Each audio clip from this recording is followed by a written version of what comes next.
Sweater to the truth, nothing but the truth. Put my hands on the Bible, y'all point me to the booth. Sweater to the truth. Hey, yo, real quick, you want the opportunity to rock some new merch? Go to the description box and hit that link, emasculation.shop, and place your orders now. This helps me to deliver more content and give you the quality that you need. Again, that's emasculation.shop, and we thank you for your support. Peace and love. And all your giving, donations, purchases, all that go to helping me bring you better content. So you are greatly appreciated. But what's going on, man? We got part 2 of the Nick Cannon and Dr. Umar Johnson on Nick Cannon's podcast, Council Culture.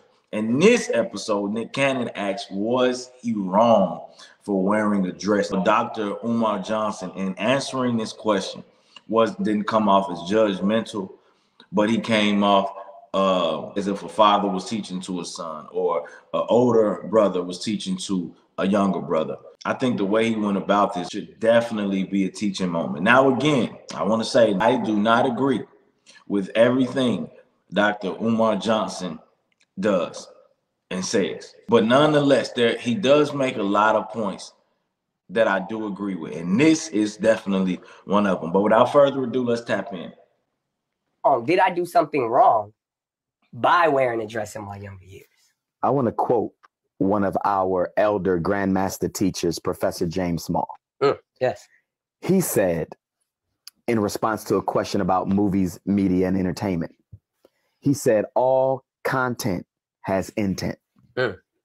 When you sit down and watch an hour and 45-minute long movie, right, and you know this better than most, being the successful actor you are, everything that you saw on that final cut, from the color to the background objects, to the pictures, to the clothing, to the conversation, to the symbolism, everything had a purpose in communicating the overall message of that movie. Yes. So if we will admit that entertainment is a weapon of indoctrination, in an age where we see a war against not only the life of Black men, but the survival of Black masculinity, how can a Black man putting on a dress not be a problem?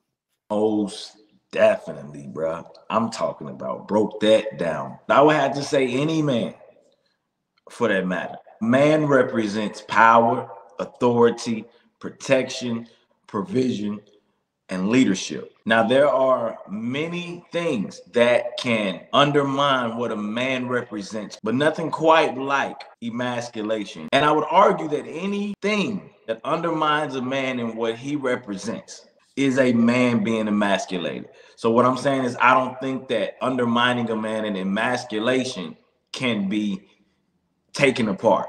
I believe it's two sides of the same coin. As the definition of emasculation means to deprive a man of his male role or identity, or to make someone or something weaker or less effective. A dress, lipstick, high heels, makeup, nails, and a purse makes a man look weak.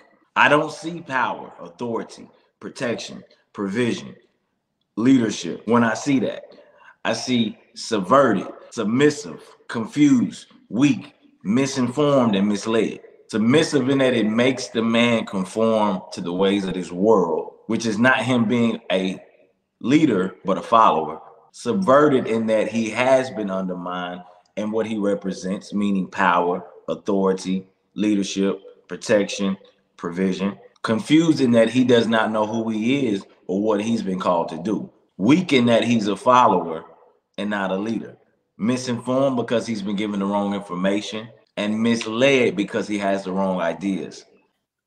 I would bring it back to everything that I just said. What is the issue? And again, because by that means you're telling me you have an issue with understanding the feminine within the Black man. But I want us to make sure we draw a distinction between feminine energy and female sexuality.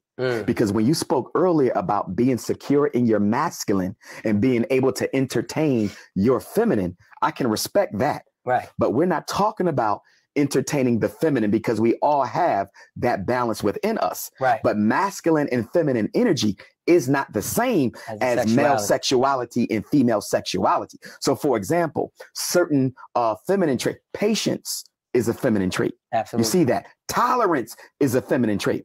So when Dr. Umar says, absolutely, I can step into my feminine to nurture my queen, nurture my children. I'm going to step into my masculine to provide for my queen and protect my children. But when we talk about female sexuality, and the images. Absolutely.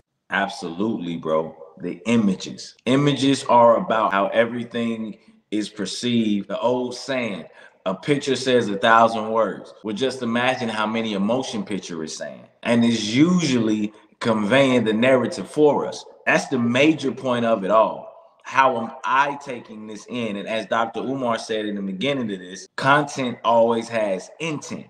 And the intent behind to show a man in a dress always shows a man as, again, weak, submissive, subverted, misinformed, confused, misled. And I want to add another one to that, irrelevant. Because a man should be a wealth of information, knowledge, understanding, wisdom.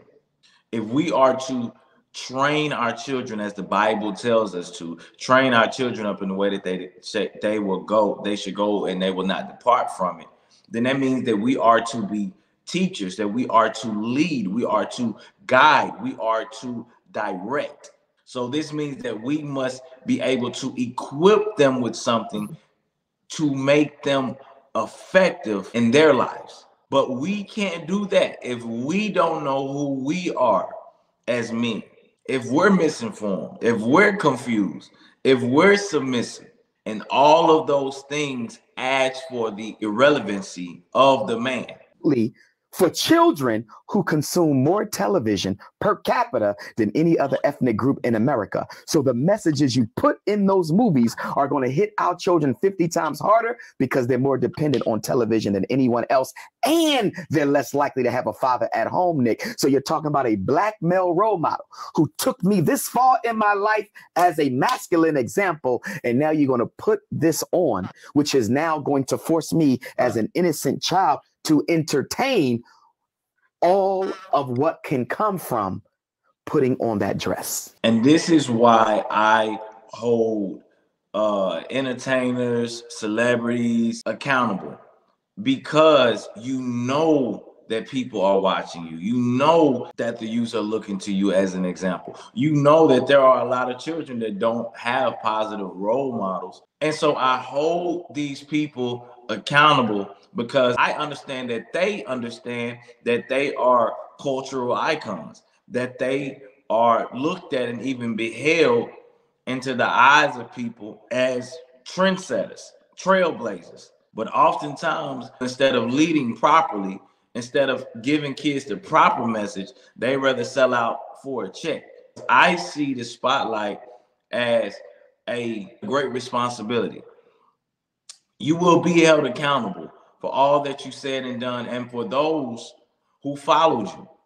And so if you're out here misleading, if you're out here confusing, if you're out here subverting, if you're out here doing things that's going to cause people, and especially the youth, to go in the wrong direction, you best believe that you're going to be held accountable for that. And so I honestly believe that, for one, as a nation, we have to be able to question our values and principles and people that we're putting in the spotlight, because that's usually the direction that our culture will go. But let me know what y'all think down in the comments, man. Like, share, comment, subscribe. Peace, love.